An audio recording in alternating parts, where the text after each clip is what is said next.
Assalamualaikum warahmatullahi wabarakatuh. Mimin lanjutkan lagi cerita Raja Kegelapan Cipenya. Tapi seperti biasa, sebelum dilanjut, bantu tekan tombol like dan berkomentar juga. Tuan dan gas. Bab 1183. Kamu adalah anjing yang tidak disukai keluargahan. Jam 8 malam, aula perjamuan Yazu Renjia. Para tamu dan elit bisnis berkumpul berbondong-bondong. Akan tetapi, senyum di wajah setiap orang sangat dipaksakan, bahkan sangat kaku. Perjamuan hari ini diselenggarakan oleh Si Dongpeng, tetapi tujuannya adalah untuk membahas Presiden Kamar Dagang. Beberapa orang yang berpengetahuan luas telah mengetahui bahwa keluarga Tang ingin bersaing memperebutkan posisi presiden, jadi mereka sedikit gugup, bertanya-tanya bagaimana masalah ini akan berakhir. Banyak orang bahkan khawatir jika keluarga Tang meracuni mereka, bagaimana mereka akan bertahan hidup. Bagaimanapun, Sekte Tang adalah legenda misterius. Suasana di tempat kejadian tampak santai di permukaan, tetapi sesungguhnya sangat menyedihkan. Banyak orang tidak ingin membawa teman wanita, tetapi karena khawatir akan menyinggung keluarga Tang, mereka pun membawa teman wanita mereka. Senyumnya tidak alami, bahkan canggung, dan saya berpura-pura bahagia padahal saya tidak bahagia. Jadi, suasana di ruang perjamuan ini sangat aneh. Satu-satunya yang merasa santai adalah Si Dongpeng. Karena dia tidak ingin menjadi presiden lagi, dan dia tahu Ji Fei akan memimpin, jadi dia merasa sangat lega. Namun, Ji Fei belum datang, yang membuatnya sedikit penasaran. Bergerak di antara kerumunan, Si Dongpeng mencoba yang terbaik untuk memobilisasi emosi semua orang dan meredakan ketegangan mereka. Namun perbaikan suasana hatinya terbatas. Saat itu, Tang Qiang masuk, mengenakan jas dan dasi, ditemani oleh dua petugas. Muda dan tak terkendali, dengan sedikit aura pria kuat. Sebagai manajer Yazu Renjia, kemunculannya langsung menimbulkan keributan di tempat kejadian dan mengundang tepuk tangan dan sorak-sorai yang tak terhitung jumlahnya. Inilah presiden masa depan. Banyak orang memandang Si Dongpeng dengan tatapan aneh, bahkan ada yang siap mengikrarkan kesetiaan kepada Tang Qiang dan mulai mengejeknya. Serah terima jabatan antara presidensi dan Presiden Tang merupakan peristiwa bersejarah, dan hal ini pasti akan membuat Kamar Dagang Su berkembang lebih baik. Presidensi bahkan tidak bisa melindungi keponakannya sendiri, dan dipaksa tidur dengan Han Lu. Melepaskan jabatan presiden juga akan menyelamatkan Kamar Dagang Su dari ejekan. Kami dengan tegas mendukung Presiden Tang dan pasti akan bekerja sama dengannya untuk menyelesaikan semua tugas. Suara aneh terdengar di aula perjamuan, yang langsung membuat suasana aneh di seluruh aula perjamuan menjadi semakin aneh. Bahkan banyak orang yang awalnya ragu-ragu dan belum menentukan pilihan kini mulai menentukan pilihan dan mulai mendukung Tang Qiang. Si Dongpeng hanya berusaha menenangkan semua orang. Tetapi dia tidak menyangka bahwa begitu dia berbalik, dia akan menjadi sasaran kritik publik. Menatap orang-orang di hadapanku, banyak di antara mereka adalah orang-orang yang pernah kutolong sebelumnya. Bahkan ada yang dulu sangat menyanjung dan sopan kepadaku. Namun dalam sekejap mata, mereka seakan-akan telah menjadi musuh selama bertahun-tahun. Lebih parahnya lagi, dia begitu kejam hingga mengungkap perselingkuhan Si Bin. Itu seperti mengupas bekas luka pada luka yang baru saja sembuh. Kejam, jantung Si Dongpeng berdetak kencang 2 kali. Jika bukan karena Ji Fei, paman dan keponakannya pasti sudah meninggal sekarang, atau mungkin sudah terhapus dari sejarah. Bukankah kita akan menjadi sasaran fitnah yang lebih banyak lagi dari orang-orang tersebut? Hatiku hancur sampai ke dasar, tepat ketika suasana di tempat kejadian menjadi sangat menyedihkan. Seorang pria tiba-tiba mencibir dan berkata, "Si Dongpeng, Apakah kamu ingin menjelaskan kepada semua orang atau memberitahu semua orang tentang kejadian di mana keponakanmu dianiaya oleh Han Lu? Kami sangat penasaran. Desir, semua orang melihat dan menyadari bahwa itu adalah Han Feng, ketua grup studi Feng Hui. Han Feng, sekarang sudah setengah baya, perutnya buncit dan ditemani oleh seorang model muda berusia awal 20-an. Keduanya memiliki senyum bangga dan arogan di wajah mereka, dan mereka merasakan kesenangan dalam mengungkapkan rahasia si Dongpeng.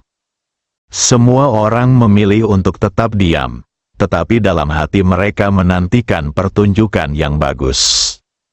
Grup Feng Hui milik Han Feng merupakan bekas milik keluarga Han. Keluarga Han mengembangkan keluarga seni bela diri kuno menjadi industri olahraga, dan Han Feng mengendalikan grup Feng Hui, merekrut pekerja magang, berpartisipasi dalam berbagai kompetisi, dan secara bertahap menjadi perusahaan olahraga yang bernilai puluhan miliar. Sekarang setelah keluarga Han tiada, Han Feng seharusnya bersikap rendah hati. Tanpa diduga, dia melompat keluar dan terus menyerang si Dongpeng. Apakah dia melakukan ini atas nama keluarga Han atau sebagai individu? Tidak ada yang tahu, jadi mereka berpura-pura tidak tahu. Ketika si Dongpeng melihat bahwa itu adalah Han Feng, kemarahan mulai muncul di wajahnya, dan otot-otot wajahnya terus bergetar. Dia benar-benar sangat terstimulasi. Han Feng melihat bahwa si Dongpeng benar-benar marah, tetapi dia tidak takut. Sebaliknya, dia menjadi lebih bahagia. Dia memandang Tang Qiang dan berkata, "Presiden Tang, grup Feng Hui kami akan sepenuhnya mendukung perusahaan Anda di masa depan dan kami bersedia berjuang untuk Anda. Ambil inisiatif untuk menunjukkan niat baik dan menyanjung secara terang-terangan." Sedangkan tatapan orang lain di sekelilingnya, dia abaikan begitu saja. Karena dia tahu betul pentingnya memiliki pendukung. Sekte Tang tidak kalah dengan Sekte King Feng sama sekali. Sekarang Sekte King Feng sudah tidak ada lagi. Jika Sekte Tang bisa mendukungku, maka aku masih bisa hidup dengan bebas dan nyaman. Jadi aku tidak peduli dengan hal lainnya. Sudah ada beberapa orang yang mencoba untuk menjilat Tang Qiang, dan ketika mereka melihat Han Feng menjilat mereka dengan begitu lugas, mereka tidak ingin ketinggalan, jadi mereka mulai menjilatnya lagi. Tampaknya Tang Qiang adalah presiden sekarang. Pada saat ini, Tang Qiang tersenyum dan mengulurkan tangannya kepada si Dongpeng. "Halo, Presiden Si, merupakan suatu kehormatan untuk berkesempatan bertemu dengan Anda." Senyum, sopan, hormat, hal ini membuat mereka yang mencoba menjilat Tang Qiang hanya bisa berdiri di sana dalam kedinginan. Merasa malu seakan-akan mereka telah ditampar di wajah. Mereka hanya menatap kosong, tidak tahu harus berkata apa. Terutama Han Feng, awalnya mengira Tang Qiang akan sangat menikmatinya dan akan sangat menghargainya. Tetapi dia tidak menyangka bahwa Tang Qiang akan berbicara kepada si Dongpeng dengan begitu sopan, yang benar-benar mengejutkannya. Meskipun si Dongpeng marah pada orang-orang itu, dia tidak marah pada Tang Qiang. Setidaknya dia bersikap sopan kepada mereka dan membantunya menamparkan wajah mereka. Memikirkan kekuatan Sekte Tang, hanya butuh sepatah kata untuk posisi pemimpin serikat, dan dia sangat sopan. Dia sangat tersentuh dan segera mengulurkan tangannya. "Tuan Tang, Anda adalah pemuda yang sangat heroik. Saya sangat iri pada Anda." Tang Qiang menggelengkan kepalanya. "Presiden Si, Anda terlalu memuji saya. Keponakan Anda adalah orang paling berbakat di Shu. Dialah orang yang saya hormati." Han Feng mengangkat alisnya, dan langsung memahami pujian tulus Tang Qiang sebagai ejekan Tang Qiang. Dia menyanjung lagi, dia ditiduri oleh seorang wanita. Ini jelas berita terbesar di Shu. Keok, model muda di sampingnya tertawa. Bukankah ini pertama kalinya bagi pria itu? Haha, semua orang di tempat kejadian tertawa terbahak-bahak. Kemarahan yang baru saja ditekan si Dongpeng bangkit lagi, dan dia hendak berbicara. Wah, Tang Qiang tiba-tiba melangkah maju dan menamparkan Han Feng dan model muda itu masing-masing. Ah, keduanya berteriak pada saat yang sama. Kalian adalah anjing-anjing yang dibenci keluarga Han. Kata-kata Tang Qiang sangat langsung dan mendominasi. Kedua lelaki itu terbelalak dan mereka berdiri di sana dengan linglung, tidak mengerti apa maksudnya. Tang Qiang berdiri tegak dan menyapukan pandangan tajamnya ke wajah semua orang yang hadir. Semua orang terkejut dan tidak tahu mengapa. Bab 1184 sekarang giliran kita. Siapa di sini yang menganggap dirimu lebih berbakat daripada si Bin? Berdiri. Suasana menjadi sunyi. Siapa di antara kalian yang merasa lebih tampan daripada si Bin? Berdirilah dan biarkan aku melihatmu. Semua terdiam dan menundukkan kepala. Berapa banyak dari kalian yang ingin diakui oleh keluarga Han? Bahkan jika itu berarti menjadi seekor anjing, kalian akan senang, bukan? Suasana berubah menjadi sunyi senyap. Han Lu memang centil. Tapi kalau dulu Han Lu mau tidur dengan salah satu dari kalian, siapa yang bisa menjamin kalau mereka tidak akan segembira seperti kalau mereka menang lotre? Setelah Tang Qiang mengucapkan pertanyaan terakhirnya, tempat itu menjadi begitu sunyi hingga bahkan suara napas pun tidak terdengar. Karena ia tepat sasaran dan menyentuh titik sakit orang-orang ini. Keluarga Han pasti hancur. Kalau tidak, banyak di antara mereka yang akan mencoba segala cara untuk mengambil hati keluarga Han. Sama seperti Han Feng di depan mereka, bukankah dia orang yang selama ini mereka coba raih? Uang, wanita, beberapa dari mereka telah memberikan begitu banyak. Dan bukankah itu hanya tanda kesetiaan bahwa dia mengambil inisiatif untuk menyerang si Dongpeng dan menunjukkan niat baik terhadap Tang Qiang? Bagaimana dengan tidur dengan Han Lu? Kalau saja Han Lu lebih banyak menatapku di masa lalu, mungkin aku akan membayangkan wanita lain sebagai Han Lu setiap kali aku memeluk mereka. Dia adalah putri dari keluarga Han. Dia adalah seorang wanita dengan keterampilan bela diri yang nyata dan dia juga seorang wanita cantik. Pria mana yang tidak menginginkannya? Kenyataan bahwa si Bin bisa ditiduri menunjukkan bahwa si Bin lebih baik dari mereka. Kalau tidak, bagaimana mungkin Han Lu tertarik padanya? Banyak orang merasakan sensasi terbakar di wajah mereka, yang bahkan lebih panas daripada dipukuli dan lebih menyakitkan. Hati si Dongpeng dipenuhi kehangatan dan matanya penuh rasa terima kasih saat dia menatap Tang Qiang. Dia benar-benar ingin mengundurkan diri dari jabatan ketua. Sekarang, melihat Tang Qiang memiliki rasa keadilan yang kuat, dia ingin memberikannya lebih lagi. Dengan orang seperti itu sebagai presiden, dia pasti akan mampu mengelola kamar dagang dengan lebih baik, jadi dia bisa tenang. Tepat saat suasana menjadi canggung, tiba-tiba terdengar langkah kaki dan suara dari arah pintu, "Penatua He, silakan masuk." Suara sopan dan hormat Tang Qinggong bergema di seluruh aula. Kerumunan yang mukanya pucat pasi dan hatinya diliputi duka, segera menoleh ke sana. Mereka tidak mengenal Tang Qinggong, tetapi kesombongan dan sikap mendominasi He Sun Feng segera membuat banyak orang merasa takut dan gentar. Ketika Tang Qiang melihat Tang Qinggong, dia berbalik dan berlari. Ketika dia berada sekitar 2 meter dari Tang Qinggong, dia buru-buru berhenti dan membungkuk 90 derajat ke arah Tang Qinggong. "Halo, Master Sekte." "Tang Qiang, sampaikan salamku pada tetua He." Tang Qinggong segera mengangkat tangannya dan menunjuk He Sun Feng di sebelahnya. Tang Qiang segera tahu bahwa He Sun Feng adalah akar penyebab masalahnya. Dia merasa kesal dan jijik, tetapi ketika memikirkan rencana Ji Fei, dia menyadari bahwa semakin tinggi dia berpura-pura, semakin menyedihkan kematiannya. Dia segera berbalik dan berkata lagi, bahkan lebih hormat daripada yang dia katakan kepada Tang Qinggong, "Halo, tetua He." He Sun Feng gembira melihat Tang Qinggong dan Tang Qiang begitu hormat kepadanya, dan wajahnya penuh kebanggaan. Kamu calon ketua keluarga Tang, kan? Tang Qiang segera mengangguk. Ini aku? Bagus, bagus, oke.